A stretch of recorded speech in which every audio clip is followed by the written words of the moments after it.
Just like you, I'm a therapist. And just like you, I bet, I care a lot about being the kind of therapist who can keep my promises to my clients and do a really good job, create actual transformation in their lives, help them do the work and get where they want to go because of our relationship.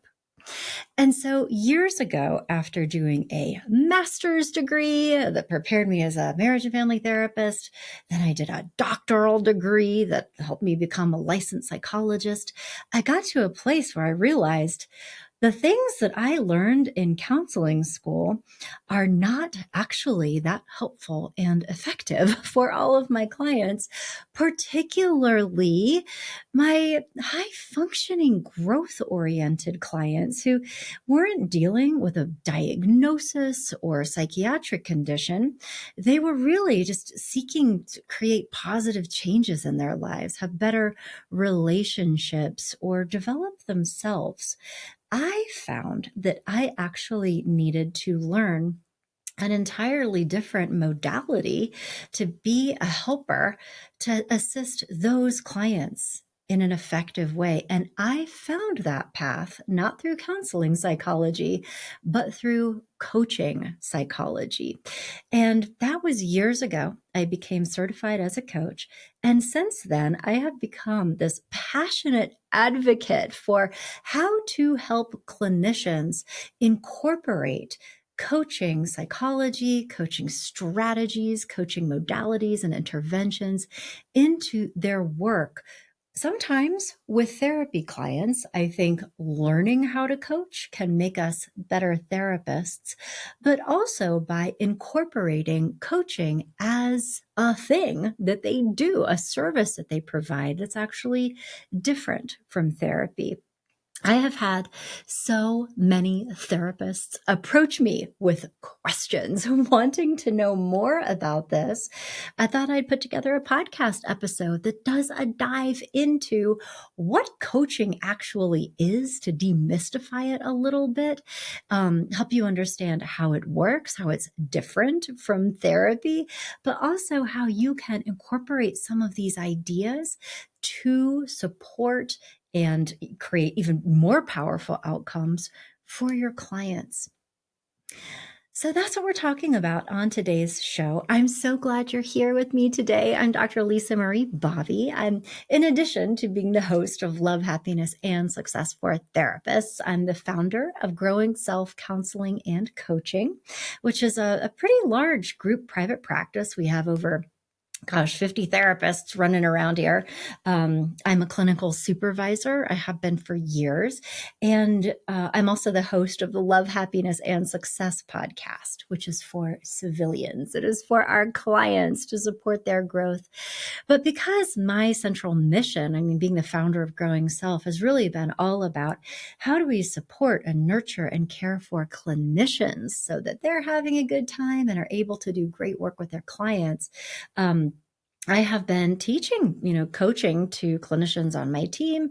It's something that I often discuss. It's one of the key features of our practice. And I think it's been part of the reason why, people have sought out the services of Growing Self is because, what we're doing here is different because we are incorporating coaching psychology in a way that I think is really appealing to high functioning clients who are not necessarily here to heal or, seeking symptom reduction. They are here to grow, and coaching is what supports growth in my experience. So again, I wanted to create this podcast episode today for you. And like all the other episodes of Love, Happiness, and Success for Therapists, this is what I'm doing, just in recognition of the fact that we have chosen a challenging profession and that we always need to be learning and growing and taking care of ourselves. And so that's what Love, Happiness, and Success for Therapists is all about. is hopefully being a source of that support for you. So thank you for allowing me today to share with you some of what I am routinely teaching clinicians on my team about the power of coaching psychology. And just to dive right into this, I mean, learning coaching psychology, for me, it expanded so many horizons. And I feel like it really revolutionized what I was doing with all of my clients. Because what I ran into with traditional psychotherapy is that all of the models that I had were really around healing and restoring function.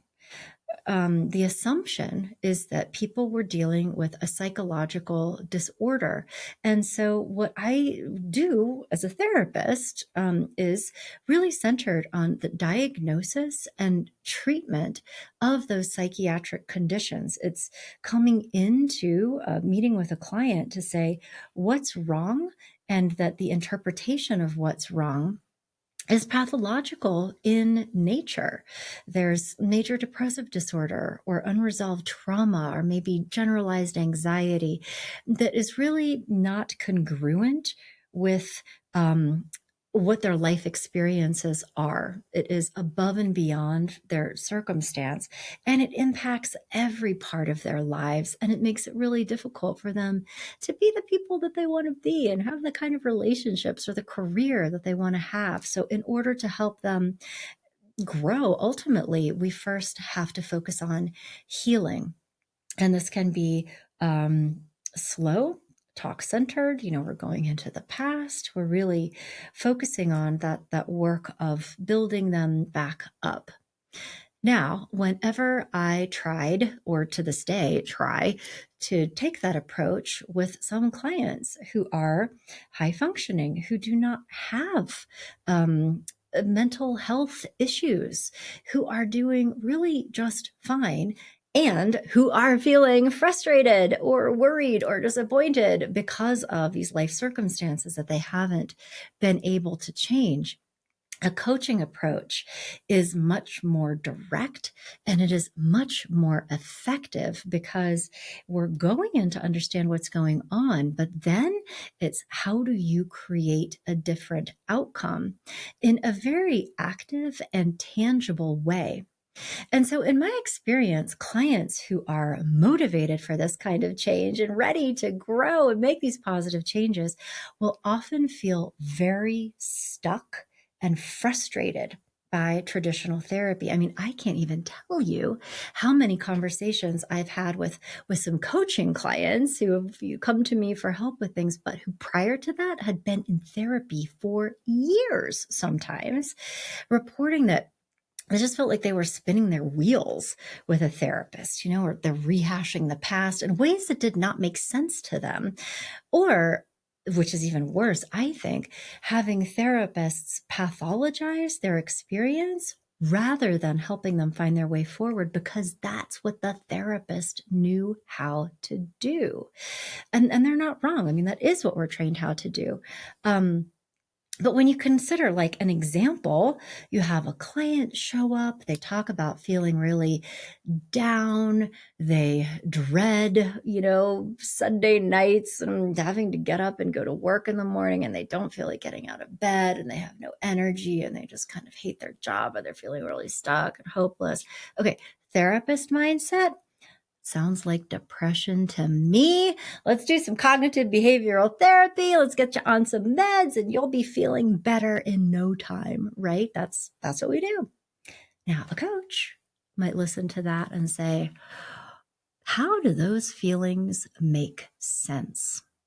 Let's have a conversation about what your emotional guidance system is telling you about this disconnect between what you're experiencing in your career and maybe what you really want or what you really enjoy. So it is not pathologizing these feelings. It's saying, let's listen to them, let's explore them, let's use this as an opportunity to help you get reconnected to your authentic values, your desires, what you want in life, and eventually turn this into an actionable plan that helps this client create a different future for themselves with regards to their career. So these are the differences between therapy and coaching in my experience. And I think it's very important for us therapists to understand what each of these models are for, because therapists typically have not been taught anything about coaching psychology. All they've been taught is how to do therapy. And so they try to use these same tools and ideas for all of their clients, not even knowing that there is a better and more appropriate way to help some kinds of clients. Like in that example that I described, somebody who legitimately does not like their career and, actually does need to make a change. How do we facilitate that kind of growth? Therapy is not designed for that. Coaching is. So this outcome-focused model of coaching, it aligns so well with so many of the needs of our high-functioning clients who really want to create a different reality for themselves. And as I mentioned, learning coaching psychology can also, I think, enhance the effectiveness of therapists when they're doing therapy. Because the thing that I love the most about coaching is that it offers a specific structure, a process, guidelines for we as therapists to understand where we are in the process and what needs to happen next in order for our clients to continue moving forward. This is an integrally important part of the coaching model and something that is always happening in coaching. But it doesn't always happen in therapy to, I believe, the detriment of our clients. Therapy can be very passive. It is so easy to just drop into a therapy session every week with a client and say, "What's new? How's work? What's going on? What should we talk about?" And it turns into just this downloading of what's been going on, how they feel about that, maybe digging into some other stuff, but it's not always attached to something. We're not going anywhere, which makes clients feel really frustrated, and understandably so, more so for high functioning clients, but even for clients who are really struggling with mental health stuff.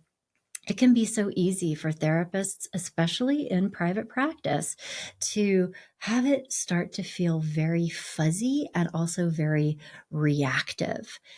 Learning coaching will provide you with a framework that, if you apply it to what you're doing in therapy, will help therapy be a lot more effective too. I feel like I became much more competent in many different ways when I learned how to organize the work differently and incorporate a structured system that empowers individuals to move forward, either move forward towards health and restoration of functioning, or move forwards towards growth and actually creating changes in their lives, in their relationships, in their careers. So I am super excited about coaching. And I think that you will be too when you really learn how it works. One of the things that I have been disappointed about, I guess is the best way to say, is that coaching psychology is very robust. It is evidence-based. It is based on all the same theories of psychology, basic counseling schools that we learn and that we know. But most people don't know that. And even most professional coaches aren't practicing it that way. Coaching, unfortunately, is an unregulated profession, meaning that literally anybody can call themselves a coach. They don't need any education. There are no educational requirements. You don't have to pass an exam. You don't have to do anything. You can just put together a website and get good at social media, and poof, you're a coach. And because of that, people operating as coaches in that way, coaching, I think, has developed a reputation as being that, basically. So one of my professional missions is to somehow help coaching become just as regulated as counseling, first of all, but really bring coaching back into the professional realm of trained helpers, of therapists like us, that it becomes another service, another modality that we therapists who have all the education and the training and these. So if this is sounding interesting to you so far, your ears are pricking up a little bit, I have good news for you, which is that therapists possess very strong transferable skills that typically adapt seamlessly to the coaching model. But not going to lie, there are also profound differences between counseling and coaching in terms of how the work is conceptualized, structured, conducted, that can sometimes be very difficult for people who have been acculturated as therapists to wrap their brains around and to make that pivot, because there's definitely a coaching mindset, a way of operating as a coach, cultural differences even between coaching and counseling, where the differences are really pretty significant, and it can be a steep learning curve, but one that is very beneficial to pursue. In my experience, too, therapists that pursue coaching will also develop a different professional identity that many times feels really inspiring and energizing to them, because it opens up a lot of other doors, particularly for clinicians in private practice. So these are just some of the pros and cons you'll want to know about if you're considering getting involved in coaching. But I should also mention, and I shared this, but go in a little bit deeper, the foundations of coaching psychology really do share the same roots with counseling psychology. So if you did decide to pursue coaching, you'll find that it taps into what you already know about developmental psychology, social learning, cognitive behavioral therapy, stages of change, positive psychology. I mean, so many things are very much front and center every day that you're practicing as a coach, so that the work itself, the subject matter expertise that you already have, you can just repurpose it and apply it to a different purpose towards growth. So, for a lot of therapists, in my experience, it feels like a very natural progression. And I've had counselors literally say to me, like, oh, this is the kind of work that I've always wanted to do. I didn't know it was called coaching. So it's like all coming together.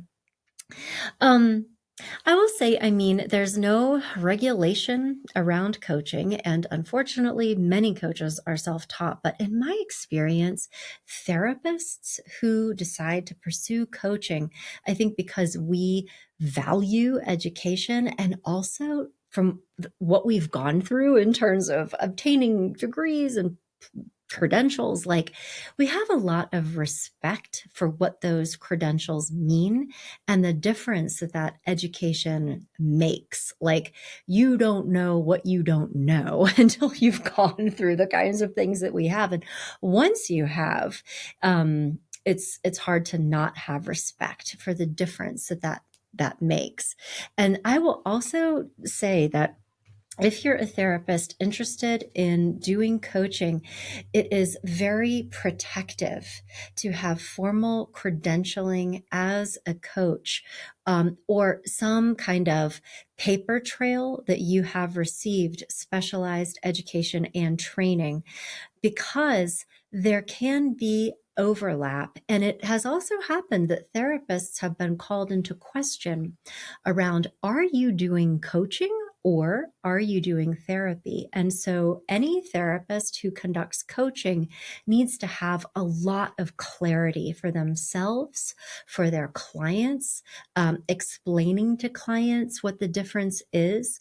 We use a separate set of paperwork for each modality in order to create a ton of clarity and also be bulletproof, in terms of if anybody is like, are you doing coaching or therapy? That we have a very well informed answer for that.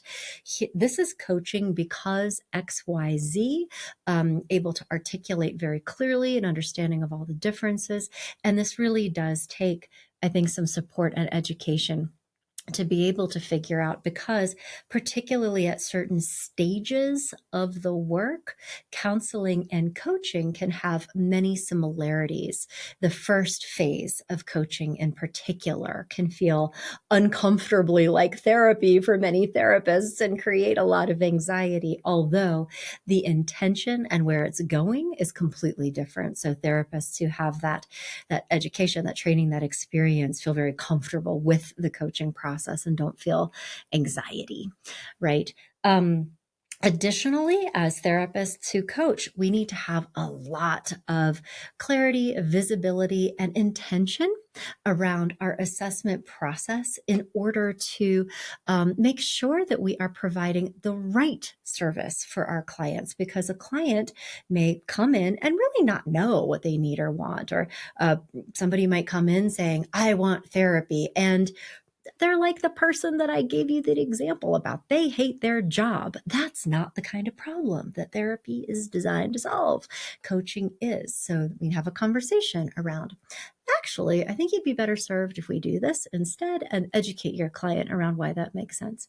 I have also had so many times somebody showing up saying, I'm here for coaching, and then proceed to describe symptoms of post-traumatic stress disorder, where I'm like, we need to have a different conversation. In my professional opinion, here's what's going on, and here's what I recommend for you. But knowing how to conduct those kinds of conversations in a way that helps you get clarity and also helps you make sense of it for your client, there can be a lot there. So a really good coaching certification program that is designed for therapists is vitally important. On that note, if this is something that you'd like to pursue, there are two main credentialing bodies when it comes to therapy versus coaching. 3, 2, 1. There are two main credentialing bodies around coaching. One is ICF, which you may have heard of. It's fairly well known. Another is less well known, and it's actually BCC, which stands for Board Certified Coach. That's the coaching credential that I have. ICF is designed for civilians. Anybody can enroll in an ICF training program. There are no educational requirements, and my understanding is that their programs require 60 clock hours, and that those programs seek to take somebody who's, was a real estate agent and now wants to be a helping professional, and it's, here are all the things that you need to know in order to function as a coach. BCC, on the other hand, it is administered through the NCE, which is the Center for Credentialing Education. I may have botched that acronym, but which is administered by the CCE, the Center for Credentialing Education. And the reason why this credential, BCC, is more appropriate for therapists is because CCE actually administers already other certification processes for things related to counselors. So, for example, if you were ever a nationally certified counselor, which I was, that happened through the CCE. And their coaching programs, first of all, require educational requirements. Nobody can start a BCC coaching program without at least having a college degree, which is one thing that sets it apart. And they also break it out into your experience level. So, for example, as a professional psychologist, marriage and family therapist who has a graduate degree in counseling psychology or a related field, you'll go through a program that assumes you already have a lot of the basics around foundations of psychology, basic counseling skills, an understanding of ethics. And their credentialing program is 30 hours of coursework, which will prepare you to take the BCC exam. In contrast, if you're coming into that program with a graduate degree in an unrelated field, you'll go through a 60-hour coaching program. And if you don't have a graduate degree, I believe it's a 120-hour coach training program. So the educational standards and the level of coursework required, in my opinion, are more robust, but they're also really designed and tailored for therapists to learn the art and science and craft of coaching. So that's just something for you to know, because some people are curious about that. And I'm also so pleased to let you know, I mean, over the years, I have trained so many therapists through Growing Self on coaching psychology, and I have seen their careers just transformed as a result. And I believe that you and your clients deserve the same. So I am thrilled to announce that I have, it's taken a while, but I finally did it, put together a credentialed coach training program that will qualify you to take the BCC exam, meet the criteria issued by the CCE to become a certified coach. So, walking you through all of the different things that you, as a therapist, really need to know.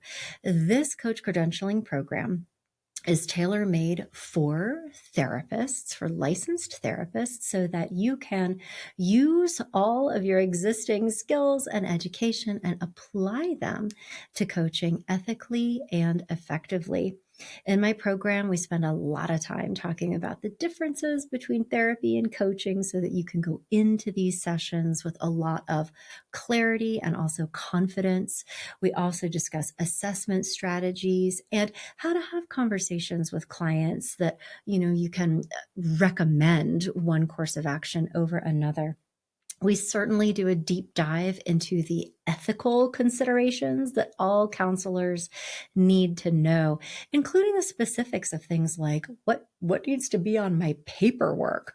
What are the legal and ethical requirements for me operating as a coach? And how does that differ from therapy? Additionally, we go into the foundations of coaching psychology to take a look at the principles of psychology that are used in coaching psychology, but also the modalities and the core coaching methods that you can use to organize your work with your clients. Then we go deeply into the how to conduct coaching. Coaching happens in stages. There's a discovery phase, there's a working phase, and then there's a consolidation phase. And in each different phase, you as a coach would be doing different kinds of assessments, having different sorts of conversations. The needs of your clients will be different in each phase. And through this program, you'll know what to do, the kinds of questions to ask, how to tell where your client is in this process, and what to put in front of them next in order to keep them moving forward.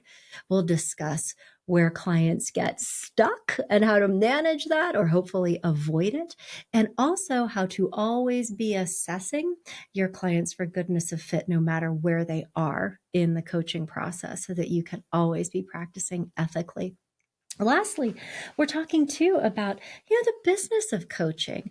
In my experience, a lot of therapists who want to pursue coaching do so in a private practice environment that is really, I think, quite good for coaching because really, as a coaching therapist, you're going to be operating outside of the medical model. So that almost disqualifies you in a good way in some ways from working in an agency environment, from a clinic environment, because those are really behavioral health care systems. But as a therapist who practices coaching, you will be very well equipped to connect with private practice clients who are so excited about the value that they can get through working with you. And for many of the therapists that I've taught how to be coaches, they love the work. It's fun, it's energizing, it is positive, it's exciting, it's also quite deep, and it is meaningful, and it is transformational. But it's just a joy to be a therapist who coaches. And that's why I'm so excited that this coaching program that I've developed is now available for you. So if you would like to learn more about becoming credentialed as a coach through Growing Self, come to my website, growingself.com/therapists. There are actually so many resources there for you: articles, other podcasts, videos, quizzes, but you will also learn about our coaching certification program, and you can apply to enroll. All right. So thanks so much for spending this time with me today. It was a pleasure to hang out and be here with you. I hope I gave you some food for thought. And if you have questions about this or any of the other topics you hear me talk about on the show, I do hope you get in touch.